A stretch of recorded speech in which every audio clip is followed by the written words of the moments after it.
Quando chegar a minha cerâmica, aí eu vou de novo, novamente, comprar uma bacia de banheiro novinha, né? Aí falta comprar a bacia e vou comprar uma tampa de banheiro.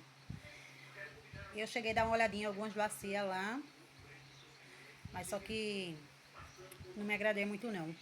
Aí eu vou pesquisar também, né? Até porque tá muito caro.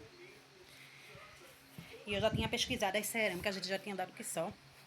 Aí eu tenho que ir novamente. Não sei se eu vou amanhã, não sei se eu vou depois de amanhã. Porém, eu tenho que voltar lá para poder comprar a minha bacia, uma bacia novinha comprada que eu quero. Aí eu vou comprar a ducha, que é a mangueirinha, né?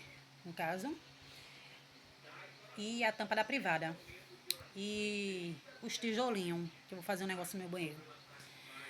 Aí tudo que eu for comprando eu vou mostrando pra vocês, gente. Espero que vocês gostem. Se vocês gostaram, não esqueçam de curtir, comentar e compartilhar para assistir o próximo vídeo, tá? Tchau! Até mais!